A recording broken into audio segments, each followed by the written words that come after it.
बिस्मिल्लाहिर्रहमानिर्रहीम। अस्सलाम वालेकुम नाज़रीन। प्रोग्राम क्लिनिक ऑनलाइन के साथ आपका मेज़बान डॉक्टर शहजाद हज़म हाज़िर खिदमत है। एक नए प्रोग्राम, एक नए मौजूद, नए मेहमानों के साथ खुसूसी ट्रांसमिशन है आज की वर्ल्ड पॉपुलेशन डे के हवाले से, और उसके साथ हम मौजूद हैं। लेकिन एक बात उससे पहले मैं करना चाहूँगा कि आम ज़िंदगी में जब भी हम कोई काम करते हैं, मसलन कोई तकरीब हो, मसलन कोई इम्तिहान हो, मसलन कोई ऑफिशियल मीटिंग हो, तो प्लान करते हैं।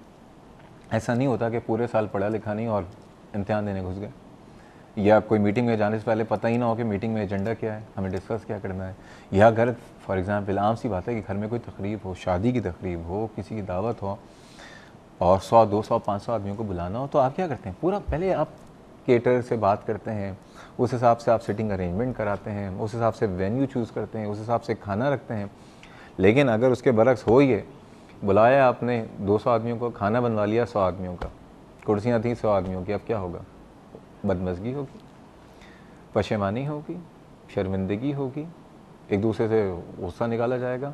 ठीक है, तो प्लान, ये क्या वजह होती है? Lack of planning. लेकिन अगर उसी के बरक्स आपने जितने लोगों को बुलाया है उतने ही लोगों का या थोड़ा सा ज़्यादा ही खाना बनवा लें, या थोड़ा सा ज़्यादा ही सिटिंग अरेंजमेंट करवा लें, तो हर चीज़ बड़े सुकून में होगी। आपको भी बात में जो है किसी के सामने शर्मिंदगी नहीं होगी, और आप उस तकरीब को भी इंजॉय करेंगे, और जितने लोग आए हुए होंगे वो भी हमेशा याद रखेंगे, वाह भाई वाह, क्या तकरीब थी, बड़ा हर चीज़ में बड़ा सुकून था। इसमें क्या फ़र्क आ गया? इसमें आपने सिर्फ़ और सिर्फ थोड़ा सा प्लान कर लिया था। अभी सारी बातें करने का मकसद क्या है? हम जिस दुनिया में रह रहे हैं, यहाँ पे हम रहते हैं, यहाँ पे हम खाते हैं, पीते हैं, घूमते हैं, फिरते हैं, इन तमाम चीज़ों को करने के लिए ज़रूरत होती है प्लानिंग की। हम दुनिया में हर जगह प्लान कर रहे होते हैं, लेकिन ज़ाहिर बात है कि दुनिया में जब आते हैं तो जो दुनिया में बच्चा आ रहा होता है उसको तो पता नहीं होता कि मैं दुनिया में क्यों आ रहा हूँ। लेकिन पहली बात, जो उसका आना है वो तो बहैसियत मुसलमान हम सबको पता है कि खुदा बंदे ताला की मर्ज़ी के बग़ैर दुनिया में पता नहीं हिलता, तो एक इंसान भी उसकी मर्ज़ी के बग़ैर नहीं आ सकता। लेकिन अल्लाह ताला ने एक चीज़ दी है, अक़ल और शऊर। अल्लाह ने कहा उसको इस्तेमाल करना चाहिए। जो भी दुनिया में बच्चा आ रहा है तो उसके माँ बाप के ऊपर एक फ़र्ज़ है, उस बच्चे के लिए थोड़ा प्लान ज़रूर करें। क्यों? क्योंकि वो तो उसी तरह समझ लीजिए तकरीब के लिए भी आपने सिर्फ अल्लाह के ऊपर छोड़ दिया। अल्लाह के ऊपर ज़रूर छोड़ना चाहिए, ये मेरा भी बिलीव है। लेकिन अल्लाह ने जब अक़ल दी उसका इस्तेमाल भी करके आपने थोड़ा सा प्लान कर लिया। इसी तरह इस दुनिया में जब आप अब अपने घर की आबादी बढ़ा रहे हैं तो प्लान कर लीजिए कि आप जो बच्चे आ रहे हैं इस दुनिया में, क्या ऐसा तो नहीं कि उनकी जो है खुदा न खास्ता उनको खिलाने के आपके पास पैसे ना हो, उनकी तालीम के लिए आपके पास पैसे ना हो। क्योंकि आप हो ये रहा है, आप जब घर से निकलें आप देखें हर तरफ आपको यहाँ पे छोटे छोटे मासूम बच्चे कचरा चुनते हुए नज़र आते हैं, कहीं पे जो है वो भीख मांगते हुए नज़र आ रहे होते हैं। और देख के यकीन कीजिए, अगर ज़रा सा भी आपके दिल में दर्द है, ज़रा सी भी इंसानियत है, तकलीफ़ ज़रूर होती है। आपका बच्चा गाड़ी में बैठा होता है, एयर कंडीशन गाड़ी में, वो आइसक्रीम खा रहा होता है या वो जो है सैंडविच खा रहा होता है, और बाहर बच्चे भीख जिस तरह से मांग रहे होते हैं, वो भी तो बच्चे हैं ना, वो भी तो इंसान हैं। इसीलिए आज हम प्लान करना चाहेंगे कि हम किस तरह से, दुनिया का मुझे पता नहीं, लेकिन मैं इस मुल्क के लिए हम सब मिलके किस तरह से बेहतर तरीके से सोच सकते हैं। एनीवेज़, ये है आज बराह रास्त प्रोग्राम। रोज़ाना बराह रास्त होते हैं, लेकिन इस प्रोग्राम में जो खूबसूरती होती है वो होती है आपकी फ़ीडबैक की, आपकी कॉलों के लिए। और उसके लिए नंबर है, आप भी आप सजेशन दें कि हम इस मुल्क के लिए किस तरह से बेहतर तरीके से आबादी के लिहाज से सोच सकते हैं। नंबर है 35305778 और 35305779। कराची से बाहर के व्यूअर्स नंबर डायल करने से पहले डायल करें 021। आज प्रोग्राम है बड़ा खुसूसी, तो इसीलिए मेहमान जो हैं हमने चुन के बुलाएं, जो कि इस टॉपिक की मुनासबत से इंतहाई जो है वो एक्सपर्टीज़ भी हैं और वो हमें बेहतर मशवरे दे सकते हैं। सबसे पहले मौजूद हैं अक़वाम मुत्तहिदा, जिसको हम यूनाइटेड नेशंस कहते हैं। यूनाइटेड नेशंस पॉपुलेशन फ़ंड जो है एक इदारा है जो कि दिन रात इनका काम ही यही है कि ये सोच रहे हैं कि इस दुनिया को कैसे बेहतर बनाया जाए, कैसे इस दुनिया की जो आबादी है वो सेहतमंद हो, उनको बेहतर तालीम मिले, बेहतर वसाइल हों। तो हम ज़रूर पूछना चाहेंगे कि किस तरह से सोच रहे हैं और सोचने के साथ कर क्या रहे हैं। इसीलिए हमारे साथ मौजूद हैं सिंध की प्रोविंशियल कोऑर्डिनेटर डॉक्टर शहनाज शालवानी साहिबा, और बहुत ज़्यादा इनकी खिदमात भी हैं और मैं इनको बहुत अरसे से जानता हूँ। जब भी कराची के लेवल पे या सिंध के लेवल पे जब भी कोई ऐसे फ़ोरम पे बात हो रही होती है, हमेशा इनकी आवाज़ हमेशा मेरे कानों को ज़रूर सुनाई देती हैं। इनके साथ एक और काबिल एहतराम नाम डॉक्टर सबीना जलाल साहिबा। डॉक्टर सबीना जलाल जो हैं ये उन पाकिस्तानियों में से हैं जिन्होंने जाके अमेरिका में हार्वर्ड यूनिवर्सिटी से स्पेशलाइजेशन किया पब्लिक हेल्थ में, लेकिन सर्व कर रही हैं वापस आके अपने ही मुल्क में। यहाँ पे as assistant professor of community medicine and Dow university of health sciences में as a public health expert हमारे साथ मौजूद हैं। अस्सलाम वालेकुम, कैसी हैं आप? ठीक हैं। सबसे पहले मुझे ये बताइए, एक आम आदमी आज ज़रूरी सोच रहा होगा अगर दुनिया की आबादी बढ़ रही है तो बढ़ने दो, क्या ज़रूरत है आज का दिन मनाने की? देखें, दुनिया की आबादी बढ़ रही है, इसका असर सब पे होता है। चाहे इसको हम इस नज़र से देखें कि आबादी बढ़ने से जो एक तवाज़ुन होता है वसाइल का और आपकी नीड्स का, आपके अवेलेबल रिसोर्सेज का, वो मुतवाज़न नहीं रहता।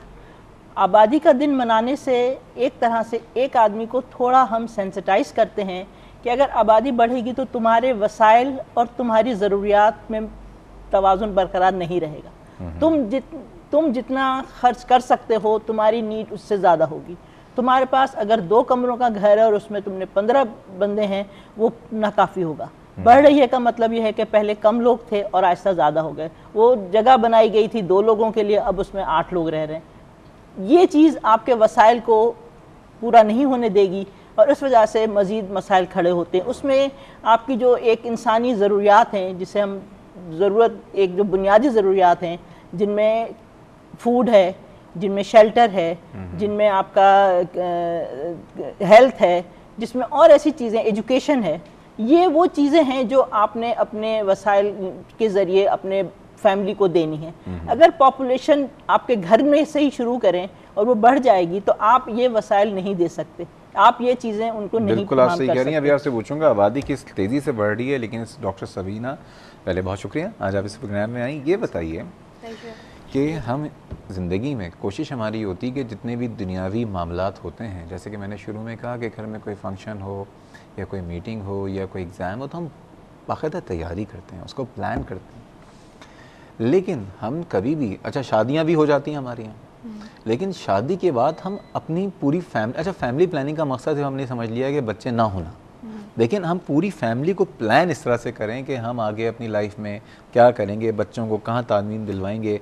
एक अच्छा माँ, एक अच्छा बाप बनने का हमें कोई भी इंस्टीट्यूट नहीं है जो कि प्लानिंग करना सिखाए। क्या वजह? जो आपने कहा वो बिल्कुल सही है और बहुत हैरानकुन बात भी है। जैसे हर चीज़ को ऑर्गेनाइज़ करके चलते हैं ना जनरली, तो हम लोग, अगर एक कपल है, उसने शादी हुई, मियाँ बीवी हैं, नए हैं, यंग हैं, कुछ चीज़ें तो इंसान सोच लेता है कि अच्छा जी मेरी बीवी घर में आएगी तो उसके ताल्लुकात मेरी माँ से ऐसे हों, मेरी बहन से ऐसे हों, मेरे अब्बा से ऐसे हों, उसकी ये घर में ज़िम्मेदारियाँ हैं, तो उसको थोड़ा आगे भी सोचना चाहिए, अपनी पूरी ज़िंदगी को भी इसी तरह थोड़ा प्लान करना चाहिए। अच्छा एक चीज़ है ना, बीवी को बता दी जाती है जी जब वो रुखसत हो रही होती है, बेटा जा रही हो, अब जनाजा ही निकलेगा, मतलब उसी वक्त उसका जब मुराद है ना वही खड्डे में चला गया कि अब तो बस मुझे तो अब जो भी है प्लान करो। जब वो प्लान करना तो दूर की बात है, मुझे तो यही कह दिया कि वापस मत आ जाना, वापस मत आना। और अच्छी बात है, लेकिन ये नहीं अच्छी बात इस सेंस से, जैसे बिल्कुल डॉक्टर सबीना सही कह रही हैं कि हम फैमिली प्लानिंग का मकसद या मतलब ही नहीं समझ पाए। फैमिली प्लानिंग का मतलब हरगिज़ बच्चे बंद करना नहीं है। जैसे आप घर में 2 अफराद का खाना या 2 अफराद रहने आए, आप उसके लिए प्लान करते हैं, तो जो आपकी ज़िंदगी का सबसे बड़ा एक फैक्टर है फैमिली बनाना, जो आप जिस पर आपकी ज़िंदगी का महवर है, जो एक इंसान की फैमिली उसकी ज़िंदगी के लिए सबसे अहम तरीन चीज़ होती है, आप उसको बनाने में क्यों नहीं सोचते? अब उस पर क्यों नहीं सोचते कि जिससे आपके आने वाली नस्लों का ताल्लुक है? आप क्यों नहीं प्लान करते कि मुझे बच्चा कब चाहिए, मुझे कब शादी करनी है, मुझे कब, मेरे वसाइल कैसे हैं, मुझे कैसे, किस तरह से अपनी आगे ज़िंदगी को आगे लेके चलना है? इस प्लानिंग को ही हम फैमिली प्लानिंग। अच्छा, हमें हमारे कौम को, हमारे जो लड़कों को लड़कियों को एक चीज़ ज़रूर आती है, या दुनिया भर के इश्क करना ज़रूर आ जाता है। अभी पढ़ रहे होते हैं, ठीक है ना, मोहब्बत भी हो चुकी होती है, मर भी रहे होते हैं। जिन माँ बाप ने सारी ज़िंदगी आपके लिए इतनी जो है रियाजत की होती है, आप 2 मिनट में उनको भुला देते हैं। बात ये कि हमें हर एक को अपनी अपनी ज़िम्मेदारी का शायद नहीं पता है। लेकिन आज हम इसी वाले से बात कर रहे हैं और हमारे साथ एक कॉलर मौजूद है, हमारे बहुत ही काबिल एहतराम कॉलर, और उनके सजेशंस हमारे लिए जो है ना मिशले राह का दर्जा रखते हैं। असगर अली साहब, अस्सलाम वालेकुम। वालेकुम अस्सलाम व रहमतुल्लाह। कैसे हैं डॉक्टर साहब? अल्हम्दुलिल्लाह, आप सुनाइए, मिजाज ठीक हैं? माशाअल्लाह, फर्स्ट क्लास हूँ आपकी दुआओं में। इतना ही खूबसूरत प्रोग्राम और उन्वान आपको मेरे ख्याल रात को सोने नहीं देते होंगे। मैं तो ये समझता हूँ कि ये शख्स अगर 3 दिन की छुट्टी लेता है तो सही रहता है। इसको इतना ज्यादा अपने दिमाग पे बोझ डाल के करना पड़ता होता है। परवरदिगार तुम्हें बेटा हौसला दे और इसी तरीके से इंसानियत की खिदमत करते रहो। बहुत शुक्रिया। मेरी 2 मोहतरम डॉक्टर साहिबा बैठी हैं पूरे आलम में इंसानियत के लिए इस वक्त जो उनकी कोशिशें हैं, और आपका जो टॉपिक है ये बहुत ही खूबसूरत है। मैं अल्लाह के फजलो करम से 5 बच्चों का बाप हूँ माशाल्लाह, और 5 बच्चों में 4 बच्चों के पास 2 हैं और एक के पास 1 है। तो मैंने उनको ये कहा है कि देखो बेटा, मेरे बाप ने 5 बच्चे लाया दुनिया में, तो उसके वसाइल थे, उसके तरीके कार थे। तुम जरा संभल के, ताकि एक बच्चे को तालीम दे सको, सेहत का ख्याल कर सको, खाने पीने का सेहत, सब कुछ इस तरीके से प्लानिंग करनी ही चाहिए। जैसे आपने स्टार्टिंग में शुरू में आपने जो हमें बहुत अच्छी एक तकरीर नुमा चीज दी है, वो वाकई हमारे लिए जो है ना एक सबक का हैसियत रखती है। मैं आपके हेल्थ टेलीविजन के प्रोग्राम के तवज्जुह से उन नाजरीन भाइयों बहनों को कहना चाहता हूँ कि बल्ला आप इस मैसेज को अपने पूरी सरपरस्ती में, खानदान में इसको बाकायदा आगे दें, ताकि बच्चों को ये जो है ना सोचे कि अल्लाह की एक मामलात में अमल दखल कर लेना, ये ऐसा हरगिज नहीं है। जो कुछ आप कह रहे हैं उसको सिर्फ माइनस थिंकिंग से और प्लस थिंकिंग से देखने की जरूरत है। नजरियात अगर हमारे गलत हो तो उसमें आप लोगों का कसूर नहीं है। जो आप हमें समझाते हैं वो हमारे नजरिए में अगर फर्क है, आधा गिलास भरा हुआ है और आधा गिलास खाली है वाली बात है। बिल्कुल आप सही कह रहे हैं। ठीक है ना सर? बहुत बहुत तो शुक्रिया। मेरी बहनों का बहुत शुक्रिया। ये हम सुन रहे हैं आज का प्रोग्राम और रिकॉर्ड कर रहा हूँ आपकी इजाजत से, और परवरदिगार करे कि हमें इतनी तौफीक इनायत करे कि हम आप जैसे लोगों की बातों को सुनकर उस पर अमल करें। बहुत शुक्रिया जी, बहुत शुक्रिया। मैंने कहा था ना, हमेशा जब बात करते हैं इंतहाई खूबसूरत बात करते हैं। एक और कॉलर हैं, इजाज़त है आप दोनों की। अस्सलाम वालेकुम। वालेकुम सलाम डॉक्टर साहब। कौन साहब, कहाँ से? मोहम्मद नसीम, कराची। अरे मोहम्मद नसीम साहब, ठीक हैं आप? खैरियत से वाह, हैं? अल्लाह का शुक्र है, अल्हम्दुलिल्लाह, आपकी दुआ। जनाब, डॉक्टर साहब, ये जो इशू है यहाँ की एजुकेटेड क्लास में तो काफी हद तक मतलब नोन है और वो अवेयर भी है। इस इशू को दही इलाके में कैसे एड्रेस किया जाएगा जहाँ के मजहबी एक्सप्लॉयटेशन भी मौजूद है? बिल्कुल बिल्कुल सही कहा आपने। बहुत अच्छा पॉइंट है ये। बहुत वेरी गुड जी।